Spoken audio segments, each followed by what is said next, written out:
tugenda kuba tulaba amakulu ga Easter amakusike.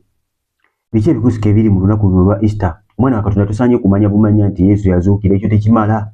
Waliwo okubikkulirwa kw'olunaku luno, waliwo ebyebuuzo bibadde tomanyi. Olunaku lw'ebyo tugenda okuba nga tuyigako ebyaliwo omwana wa Katonda Yesu bwe yazuukira mu bafu. Tugenda okuba nga tutunuulira. Ekisooka ddala kyolina okutegeera ng'omwana wa Katonda tebitandika nga Yesu azuukidde, bitandika Yesu ng'abonyaabonyezebwa, wadde nga bina bikola ku lulwo. Bwe yamala okubonyaabonyezebwa n'akubibwa n'atwalibwa ku musaalaba mangu nnyo n'afiira ku musaalaba. Bwe yafiira ku musaalaba n'aziikibwa.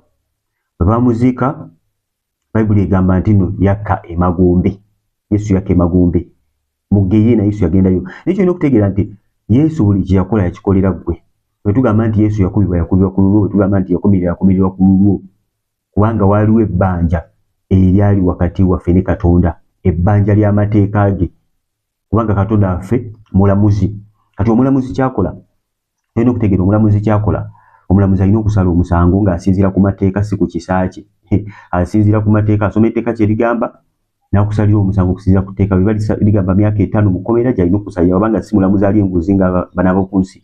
Kati Katonda waffe mulamuzi, alina okusalira omusango oba ng'oli mwonoonyi. Alina ekisa kingi naye olwokuba nti alimu elementi ey'obulamuzi, alina okusala omusango gw'ensonga, alina okusalira omusango. Kyovula Mukama waffe Yesu yajja, gwe osalirwa omusango mu ye, obusungu bwa Katonda bubeere ku ye, Mukama asobole okulaga ekisa. So mukwano gwange si bya just kwejalabya, kusanyuka, kubinuka, kulya mmere, kirungi oba ng'otegedde amakulu ga Easter. Ne unfortunately abantu abasinga baselebratinga Easter nga tebategeera ate tebagana kumanya lwaki baselebratinga olunaku olwo. Bagenda na bino, bagenda na kinyumu, bagenda na trend. Ne gwe omwana wa Katonda tusanye kubeera bw'otyo. Njagala otegeere nti waliwo ebbanja wakati wo ne Katonda. Ate Bayibuli egamba nti wali mufu mu nsi ey'omwoyo, Yesu nga tannaba kufiira wali mufu. Mu kitabo ky'Abefeso essula 2 olunya olusooka, Bayibuli egamba bw'eti. Bayibuli egamba era nammwe yabazuukiza bwe mwali nga mufiiridde mu byonoono n'ebibi byammwe. Nti era nammwe yabazuukiza bwe mwali nga mufiiridde mu byonoono byammwe n'ebibi byammwe. Kitegeeza nze nawe twali twafiira mu bibi byaffe. Abasajja temwagala kumanya bintu bino. Naye mukwano gwange manya nti ojja kubanga otegeera omugaso gwabyo ng'akaseera kaweddeyo. Nga weekanze oli mu Geyeena nga tewandigenze mu Geyeena, genda si kifo kyo. Yesu yagamba genze mu ggulu tuterekera ebifo. Waliwo ekifo kyo mu ggulu, olina poloti mu ggulu. Olina ekifo kyo mu ggulu, Mukama kyakuteekedde era akusuubira, akoze buli kimu kyonna, ategese akusuubira okuba ng'oyingira obwakabaka bwa Katonda. So tozanye mu disappointinga, olina okukkiriza Yesu otambule wamu naye, kubanga gamba nze kkuwa n'amazima n'obulamu, teri ajja eri Kitange okugyawo ng'ayise mu nze. mu Yokaana 14:6. Kati Mukama akusuubira okuyingira mu Yesu osobole okuyingira eggulu. Kyolina okutegeera ng'omwana wa Katonda nti Yesu yali ku musaalaba Gologoosa, wali mu ye. Wali mu ye. Olwokubanga yali yeetisse ebibi, wali mu ye. Zita omutume Pawulo yawandiikira Abagalatiya mu kitabo ky'Abagalatiya essula 2:2 n'abagamba I have been crucified with Christ. Nti naye yabonyaabonyezebwa wamu, yakomererwa wamu ne Kristo. Atya yali mu Yesu. Jjukira Yesu yagenda okukomererwa ng'ono tannaba na kukkiriza Yesu, yamulabikira leeta. Okay, so n'agamba nakomererwa wamu nani? Yakomererwa wamu ne Kristo.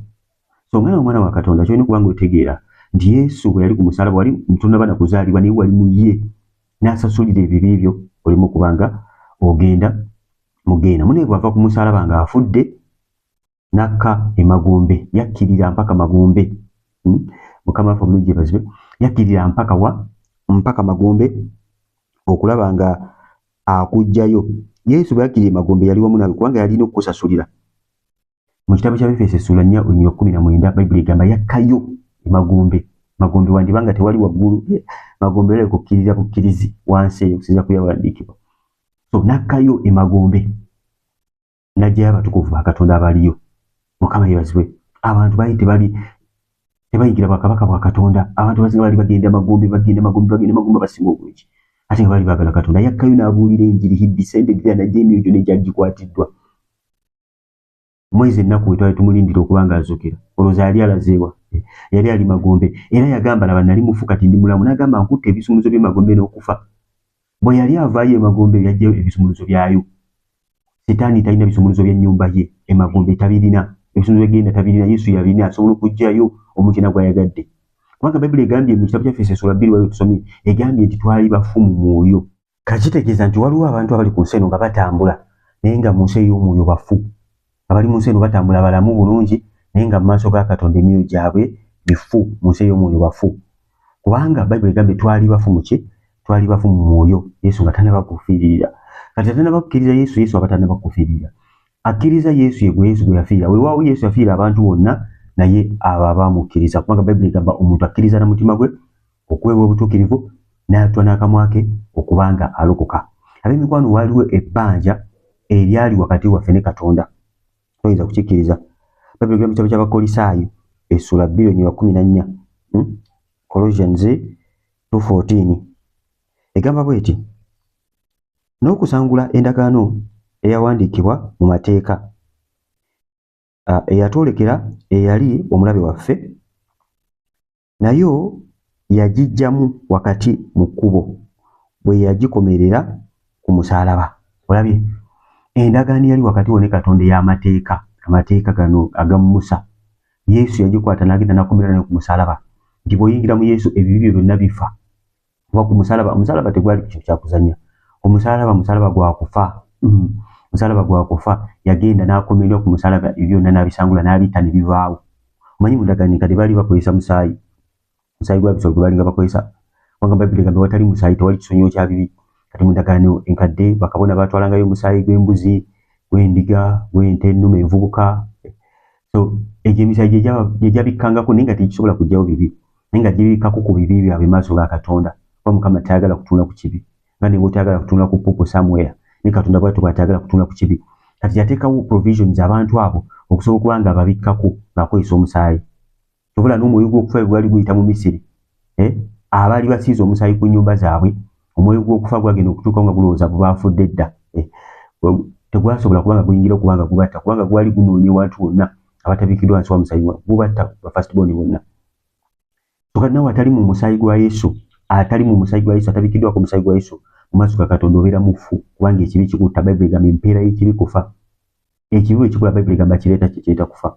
Kati wali mu Yesu munda, waliwo ebbanja eryali wakati wo ne Katonda yalina okusasulwa, nga ne bw'ogezako tosobola kulisasula kubanga ekibi empeera yakyo kufa. Bw'oba kusasula bbanja olina kufa mu nsi eyo mwina kugenda mu Geyeena. Bo tewalina okusasula.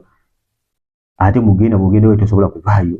Kati Mukama waffe Yesu yagenda mu Geyeena nga talina kibi naye nga yeetisse ebibi by'ensi yonna. Fakiti bwe yali ku musaalaba n'agamba nti Mukama wange lwaki ondeese, ng'agamba my Lord, why have you forsaken me? Fakiti yali akootinga kitabo kya Zabbuli 22.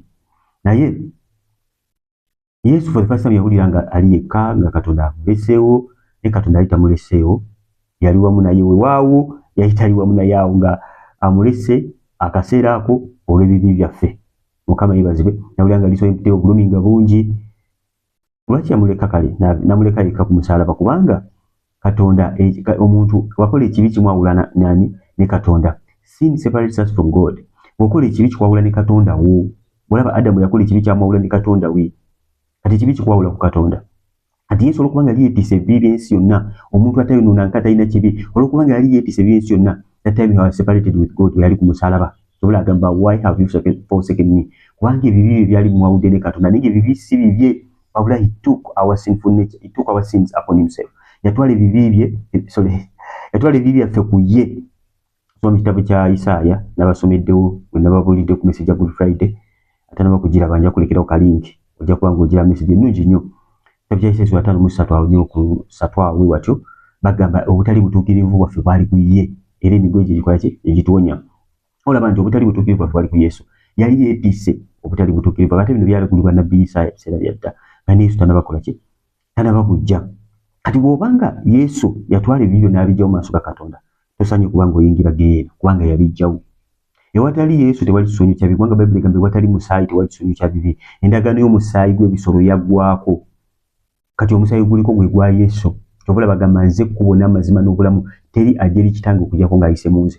Ate Bayibuli egamba mu 1 Timothy 2:5, there is one mediator between God and man, that's the man Jesus Christ. Nti waliwo omuntu omu ali wakati wa Katonda n'abantu, ye musajja gwe bayita Yesu. Jesus was half God, half man. Yali muntu kubanga kyali kyetaagisa omuntu okusasulira abantu. Okitegedde? Yesu lwaki Mukama yateekinga po omubiri yekka nga yasobola okukikola n'ajja mu mubiri asobola okuba nga atuukiriza obwo. Kati Yesu bwe yali mu ntaana, bwe yali emagombe, yonna gye yali yaliyo ku lulwo.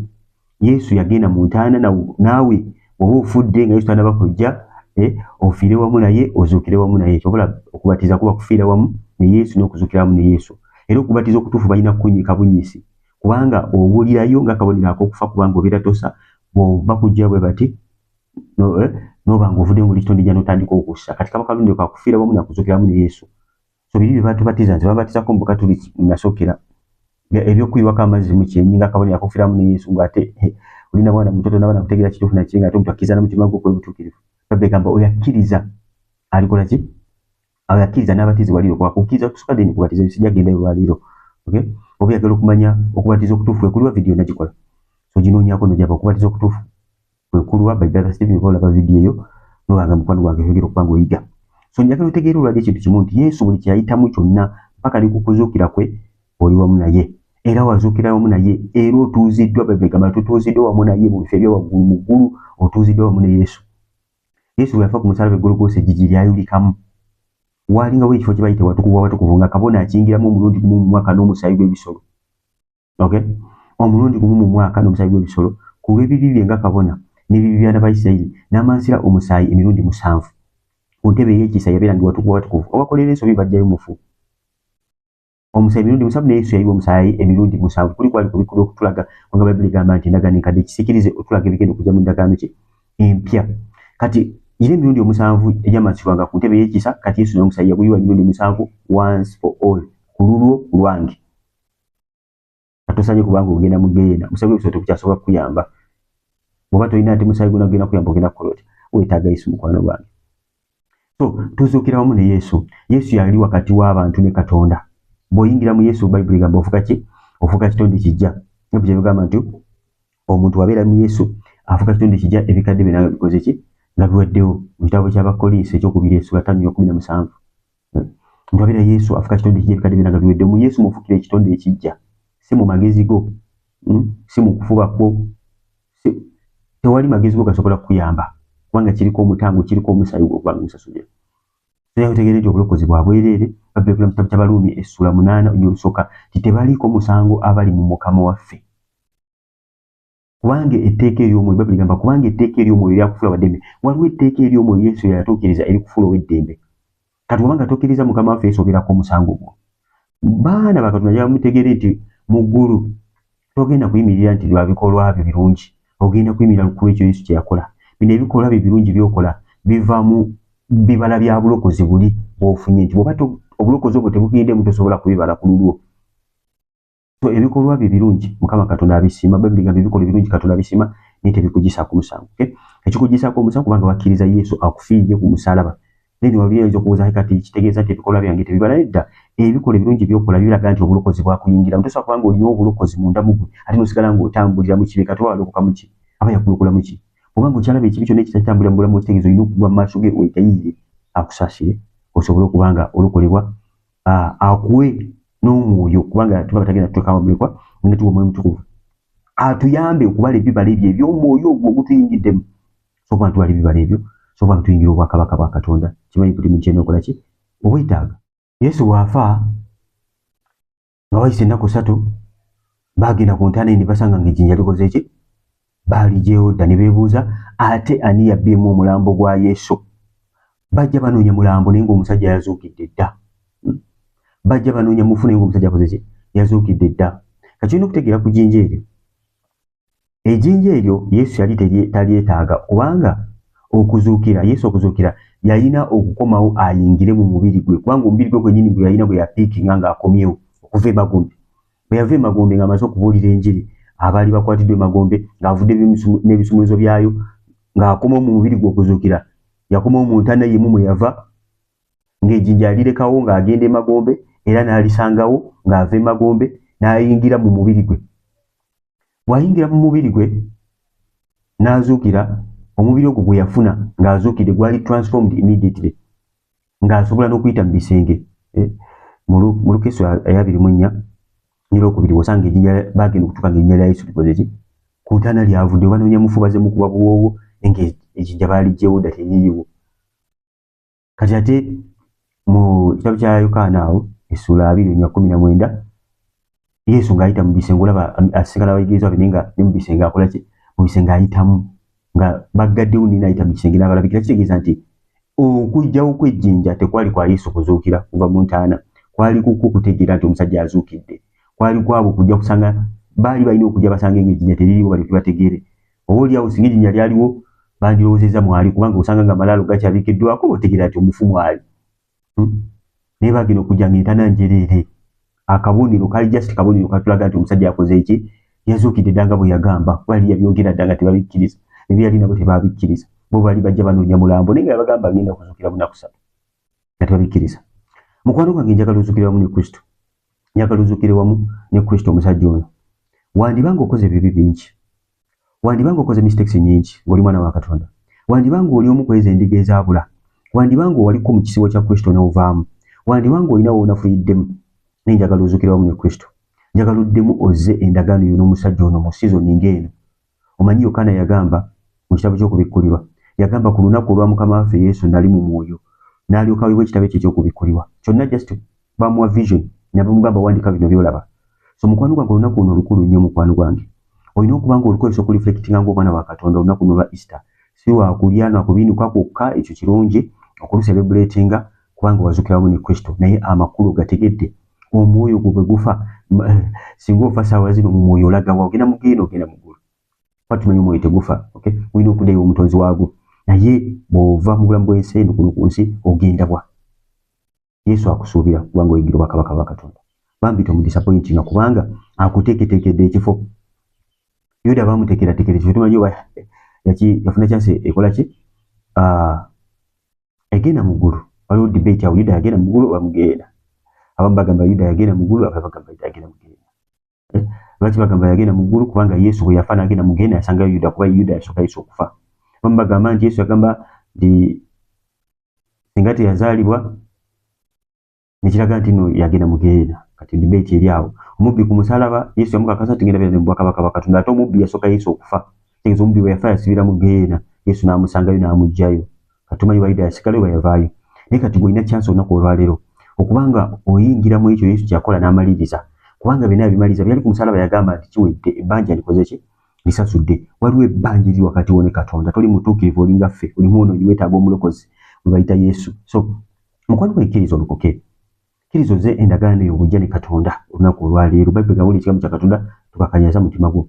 Buli ekyabadde kyafa mu ggwe mu linnya erya Yesu Kristo omwana wa Katonda bamukizuukire, oba bufumbo oba mirimu gyo oba baana oba buli kintu kyonna oba buweereza, buli kintu kyonna ekyafa mu sizoni eno kizuukire wamu ne Kristo.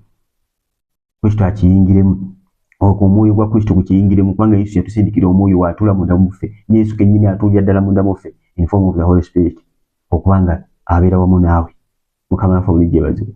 Yagamba abayigirizwa be nti mu kaseera kano mugenda kwate mundaba, mu kaseera kano mugenda kubanga mukola ki? Nga mundaba. So Yesu ayagala kujja atuule munda mu ggwe, ayagala kufuula mwana we. Kubanga Bayibuli egamba era abamukkiriza era abamusembeza abo buyinza okufuuka abaana ba Katonda. Ayagala kufuula mwana wa Katonda, ate nabwe kinsuubira nti kyokola ki? Kyagala kubeera mwana wa Katonda. So kkiriza Yesu olokoke mukwano gwange. Kubanga yataze okubanga olokoka mukwano gwe, ddamu ebigambo bino, kubanga ffenna twetaaga obulokozi. Gamba Yesu, olwaleero nkukkiriza ng'omulokozi wange. Sonyiwa ebibi byange byonna bye nakola ne bye bankozesa. Osangula amannya gange mu kitabo eky'abafu, ogawandiike mu kitabo eky'abalamu. Bw'oli bw'oyita abatukuvu bo, nange mbeera omu ku abo. Nzikiriza n'omutima gwange era njatula n'akamwa kange nti ndokose we Setaani n'emizimu gyo gyonna n'endagaano zo zonna mbeegaana olwaleero mu Yesu Kristo omwana wa Katonda. Njagala otegeere nti mukwano gwange bw'otyo bw'okola endagaano ne Katonda, Bayibuli egamba mpakiriza n'omutima gwe n'ayatula n'akamwa ke.